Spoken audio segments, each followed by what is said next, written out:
Менде 3 маселе.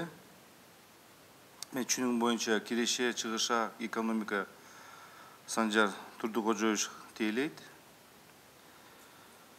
Биринчиси, биз өзүбүздүн экономикабыздын коопсуздугун жагын караш керек.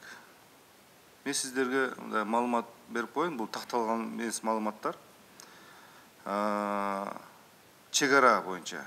Чек арадан Казакстан жактан, мисалы, Чалдабар менен Ак Жолдон ал жерде бир мындай туруктуу көзөмөл жүргүзүлүп аткан иш чаралар болуп атат. Мисалы, Талас жактан, Тараз жактан ал жерде көзөмөл жок. Менин маалыматым боюнча. Мен дагы айтып коеюн, такталган эмес маалыматтар. Бир эле мисал айтып берейин сиздерге. Мына Айыл банктан 5 миллионго жакын доллар кредит алынды. Жалал Абадта май чыгаруучу завод. Ал сырьёну алып келди. Сырьё алып келип май чыгарды. Бирок Казакстандын же башка мамлекеттин майлары менен бу тамак ашык май айтып атам. Алар менен конкуренция жасалбай атат. Эмне үчүн? Анткени ал жакта ушу чек арадан көзөмөл жок. Май жагынан, цемент жагынан, ун жагынан, бензин жагынан эч кандай көзөмөл жакшы жүрүлбөй атат. Биздин ата мекенди өндүрүүчүлөр туруштук бере албай атат. Туруштук бере албай атат. Кайсы бир саясатчылар, экс-саясатчылар экономиканы түшүнбөй эле сүйлөй берет азыр. Тиги депутат, бул депутаттар зыян алып келди, тигиндей мындай кылды депчи. Бирок реалдуу караганда, мына айрыкча Жалал Абад, Ош, Баткен областтарын карасаңыз, өндүрүштөр токтоп калды. Өндүрүштөр токтоп калды. Ошондуктан мен биринчи маселем бул чек ара жагын, анан кийин өндүрүштөрдү барып көрүп келгиле. Чынында акыбалы кандай экен? Ал жерден биз азыр ЭАЭКке кирдик. Бирок биз көп жумуш орундарды жоготуп алдык. Мына ошол нерсени карап чыгыш керек. Экинчи маселе. Мына бул жерде азыр Кенжебек Сатымкулович айтып кетти, жергиликтүү өз алдынча башкаруунун финансирование жөнүндө. Менде сунуш бар. Эки сунуш бар менде. Биринчи сунуш бул айыл өкмөттөрдү дотациядан чыгаруу. Кандай? Кайсы жол менен? Мына мисалы биз эки пилотный проект жасадык. Бир Тоң районунда Улахол деген айыл бар.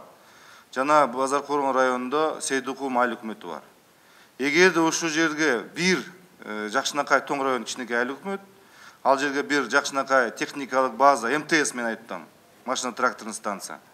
Эгерде биз Базар Коргонду чоң Жакшынакай, Сейдукум айыл өкмөтүнө чоң Жакшынакай МТС жаратсак, ошол айыл өкмөттөр, мисалы Тоң районунда Улахол айыл өкмөт, бир жылына 3 миллион сом ошол МТСтин доход табылат экен, жери бар. Мына ушул бир түздөн түз сиздерге сунуш бул. Дотациядан чыгаруу боюнча өз алдынча башкаруу органдарды. Эмне аларда проблема бар? Эң негизги проблемасы алар техниканы бекер албайт. Алар эң негизги баштапкы вкладын төлөй албай атышат. Мына Steam грант бар. Мен ушул Аскарбек Алимбаев Steam грантка мен сунуш киргизгем. Ошол 30%-ын төлөшүн Steam грант аз мисалы алып атат, алар социалдык объект алынат да кетти жок ушу мен. Эгерде Steam грант аркылуу ушул акчаны берилсе, баштап вкладка, ал кайтарымдуу акча. Ошондо мына ушул жерден сиздерге Жакшынакай мындай акчаны жоготпой мындай шарт түзүлөт эле да. Экинчи маселе. Мына бизде тоолуу айыл өкмөттөр бар, тоодо жайгашкан айыл өкмөттөр бар. Лесхоздор бар. Лесхоз, ошол лесхоз чогуу айыл өкмөт менен чогуу жайгашкан жерлери бар, бирок алар эки башка субъект болуп атат. Мына ошол пилотный проект киргизип, лесхоз менен айыл өкмөттү бириктирип, аны Мирлан Исакбекович жакшы билет ушул маселени. Ошол бириктирип пилотный бериш керек. Айыл өкмөттөр жерлерин бериш керек.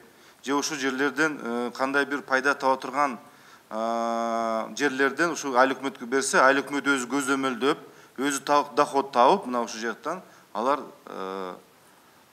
дотациядан чыгып кетет да. Мына ошондуктан ошон үчүн бул маселени мен сиздерге 3 маселени айтып келдим. Ушуну жакшылап карап чыксаңар, мен ойлойм бул өтө оор эмес, акча бар. бул жактан бир чыгып кетсе болот.